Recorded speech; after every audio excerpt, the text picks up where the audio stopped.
O completo começa agora. Permita-me apresentar um dos mais autênticos apresentadores de televisão do Brasil. Esse é Sérgio França. Prazer em conhecer você.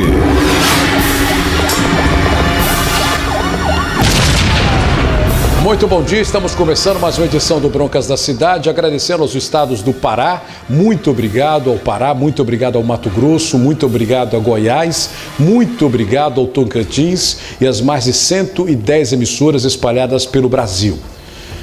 Hoje eu gostaria de começar um pouco diferente. Durante muitos anos e alguns meses, e propriamente já há quase um ano, eu tenho recebido inúmeros pedidos de ajuda. Essa pandemia vem mexendo com a cabeça de muita gente no Brasil e no mundo, e principalmente também os marabaenses. Hoje eu estou recebendo a doutora Osileia Souza Costa. Ela é psicóloga, professora da Faculdade Carajás, é credenciada da Polícia Federal e faz parte também, é concursada do Ministério Público. É uma das mais renomadas e respeitadas profissionais na área da saúde mental. Doutora Osileia, seja muito bem-vinda. Para nós é um prazer muito grande ter a senhora aqui, mas a minha pergunta principal, durante esse período de pandemia, nós temos percebido uma ansiedade imensa nas pessoas. O transtorno é mais comum entre os brasileiros. O que a senhora poderia falar a respeito desses transtornos causados pela pandemia? Bom dia a todos. Tá, é um prazer estar aqui. Vamos ver o que a gente pode contribuir. Vamos lá, doutora. Eu penso são muitas variações de formas de sofrimento psíquico que a gente tem na atualidade. A pandemia, eu acho que veio enfatizar, veio destacar, né, veio fazer surgir, né, muitas formas de sofrimento psíquico que estavam ali.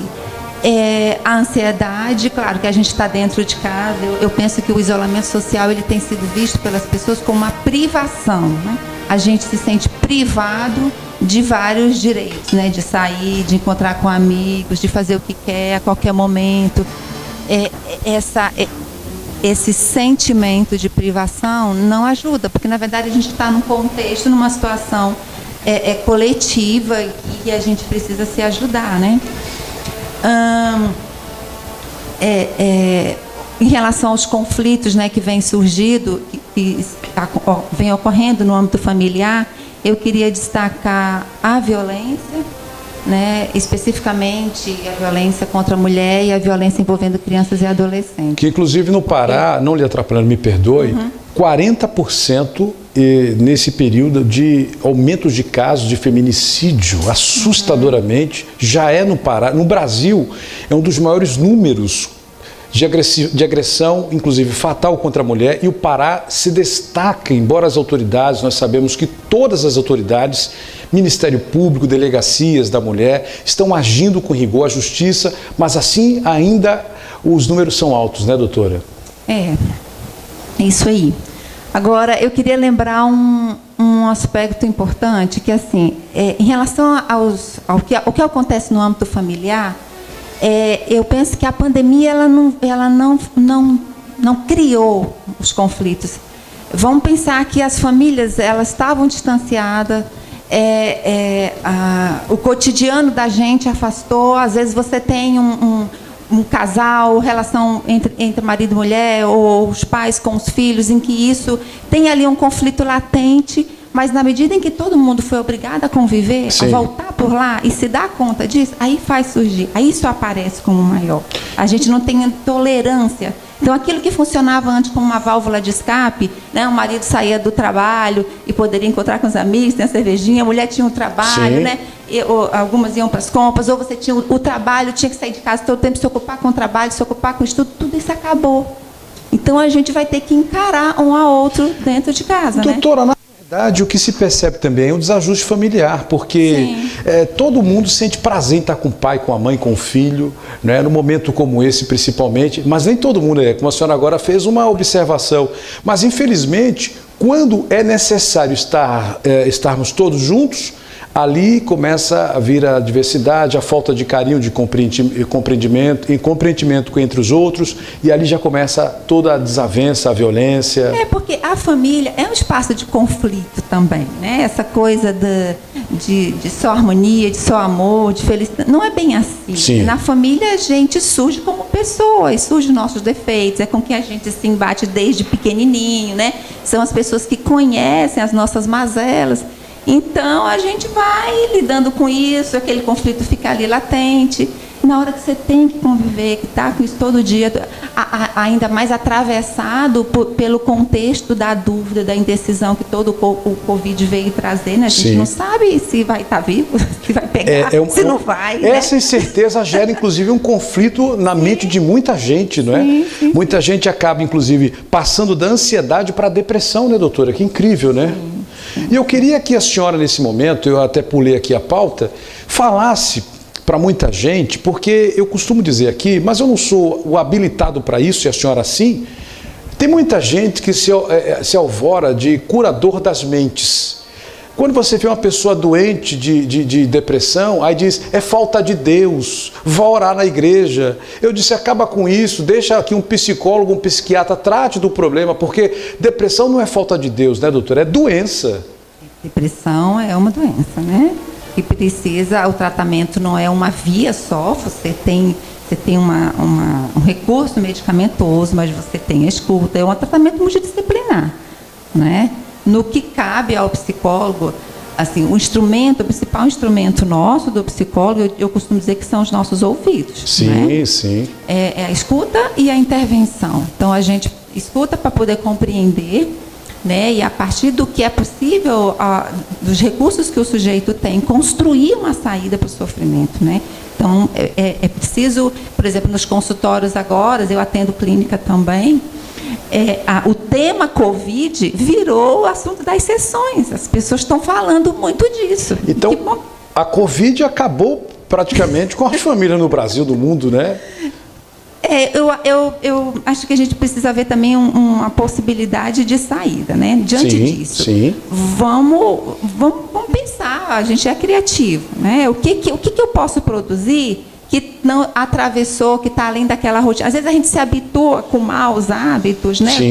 Com o cotidiano, aquilo de trabalho, aquela coisa repetitiva. Então, a Covid talvez seja, a gente pode encarar como um convite a mudar, a fazer outras coisas. Os hábitos, né, doutora? Ou mudar hábitos, né? Mudar a rotina.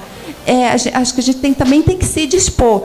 A gente sabe que mudar é muito difícil, né? Normalmente ninguém gosta, né? A mudança implica perda. Então, mas repensar o que eu tenho no meu cotidiano, o que eu posso encontrar e tornar disso alguma coisa produtiva. A gente vê exemplos de pessoas que se superaram até na pandemia, que descobriram uma arte, que descobriram uma fonte de renda diferente que não estava previsto, né? O brasileiro sempre se transforma, né, doutora? Sim. Sempre dá um jeito, né?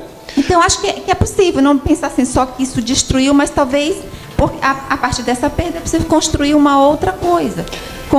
Reconstruir os laços familiares e a si mesmo, né? Doutora, eu recebo por dia quase 1000 e-mails, entre e-mails e zaps. Eu tenho muitas senhoras que me assistem diariamente, na faixa etária dos seus 55 em diante, e muitas preocupadas, Sérgio, pelo amor de Deus, cuidado para você não morrer com a Covid. E a gente percebe que todas, inclusive eu tenho um pai de 73 anos de idade que mora no Recife, o meu pai está desesperado, não põe o pé fora da porta. Mexeu demais com a cabeça. E meu pai é repórter de polícia, pancada, sempre enfrentou a bandidagem também, mas eu disse, meu pai, o senhor tem que ter calma, porque não é dessa forma. Mexeu geral, né, doutora? É o medo da morte. É o medo da morte. É o medo da morte. Medo de morrer, o medo da finitude, que isso é um outro tema que a gente não encara, né? A gente é habituado a achar que a gente é infinito, de que a morte está lá fora, né? A gente não lembra de que a gente está de passagem aqui. Né? Então o convite veio para lembrar que somos frágeis. Eu acho que veio para lembrar isso, que a gente pode sumir, que a gente... Né, e fazer da vida que a gente tem, talvez do pouco, porque a gente não sabe até quando, o melhor que pode ser, né? Doutora Osileia, qual a diferença entre ansiedade e depressão? A ansiedade, ela tem um aspecto positivo e um negativo, né? Então, a ansiedade é aquela sensação que a gente tem, certo, que nos lembra que algo está para acontecer. Sabe quando eu vou para uma entrevista de emprego e eu fico assim meio tremo, ansioso? Tem esse fator positivo, isso para me despertar, né? De que algo vai acontecer. Então, a ansiedade enquanto fator humano, né? Porque só o humano tem ansiedade, o animal não tem. Esse é um aspecto importante, positivo. Agora, o transtorno de ansiedade é quando tudo que eu vou fazer, eu estou antecipando. A ansiedade, ela é acrescida desse fator aditivo, né? Eu estou sempre pensando no que vai acontecer amanhã e depois, e querendo logo que venha, de não esperar o tempo da coisa. Uns descontos na comida, isso, né? Sempre na comida, né, doutora? Sim, aquilo que falta, né, entra pela via da comida, de algum excesso. E a depressão, ela está classificada como um transtorno de ordem psíquica, está lá na classificação de transtorno mental, né? Então a gente normalmente requer um atendimento multidisciplinar. Então a depressão é muito diferente, pelo que a senhora já... É mais grave, né? Mas o transtorno de ansiedade, ele pode ser tão grave quanto a depressão. Ele pode paralisar uma pessoa. A pessoa extremamente ansiosa... Olha aí, pessoal, olha aí. Ó. A pessoa extremamente ansiosa, ela pode não conseguir esperar, não conseguir fazer as coisas, né? Doutora, agora, porque televisão, eu tenho tanta coisa para perguntar a ela, inclusive eu quero sugerir de público, eu sou assim, viu? Eu queria sugerir de público que se a senhora tiver um espaçozinho na sua agenda, você vai ver, agora o problema é quando a senhora aparecer aqui, vai ver um monte de televisão lhe chamando também para ir lá nos outros programas. Eu queria lhe sugerir que a senhora pudesse sempre vir ao nosso jornal, porque a quantidade de perguntas, a sua prestação de serviço no sentido de ajudar as pessoas do outro lado é muito grande, sabe? E eu gostaria de perguntar para a senhora o seguinte: a pandemia de Covid-19 aumentou fatores de risco para o suicídio?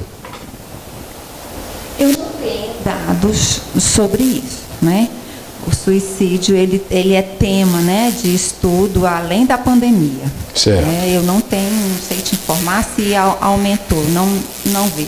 Eu sei que nós, psicólogos, fomos mais convocados para trabalhar na prevenção a partir da pandemia, por exemplo, porque os índices de suicídio, eles vêm crescendo há muito tempo. Cada vez mais, né? Da pandemia, né?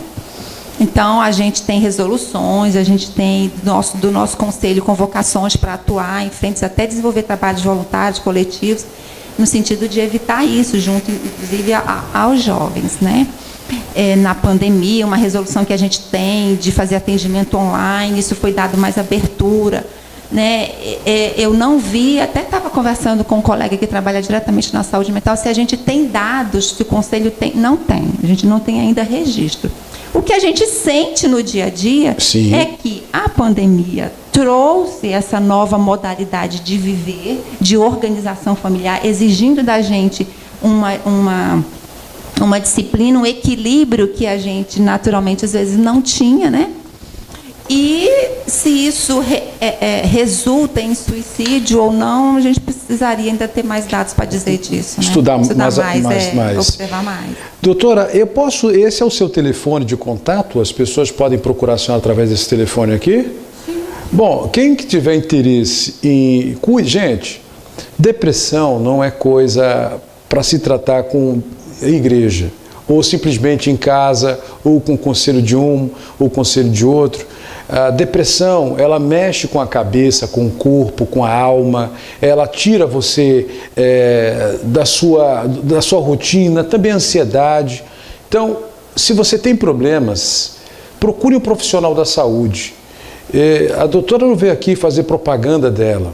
Eu me preocupo muito com as pessoas que me assistem do outro lado, e não é pouca gente, e eu estou deixando o telefone, se você quiser se consultar com a doutora Osileia, O telefone é o 94, é DDD, Zap também, né, doutora? 999-132-7505, já está aí em sua tela. Né? Marque uma consulta, vá lá conversar com ela, porque, gente, não é brincadeira. Pelo menos eu me comporto e vejo dessa forma, doutora.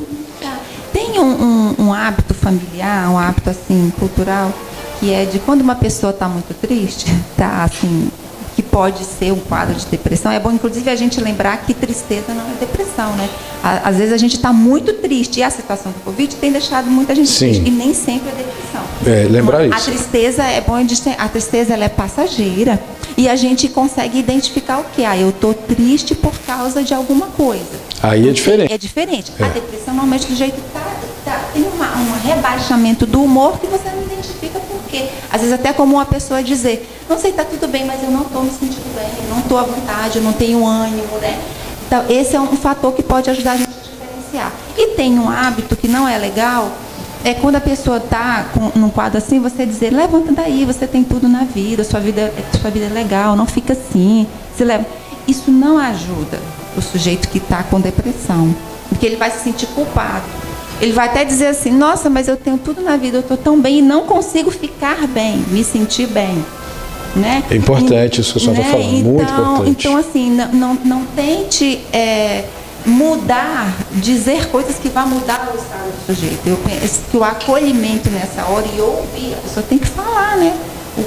De onde está vindo essa angústia, tentando encontrar uma resposta, porque ela pode surgir, ela pode ser desencadeada por um fator, mas o motivo real é bem interno.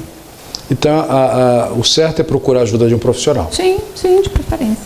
Doutora Osileia Souza Costa, eu quero lhe agradecer o seu tempo. Eu sei que a senhora é uma pessoa muito ocupada, tem muitas atividades, graças a Deus, atividades construindo bem para o próximo. E se a senhora puder aceitar o nosso convite, as portas estão abertas. Sim. Acho que tem muitos temas que a psicologia pode contribuir. Muito bom. Gostaria, sim. Muito obrigada. Obrigado. Eu vou rapidamente no intervalo e volto. Esse é o Broncas da Cidade, a verdade dita com qualidade. Roda.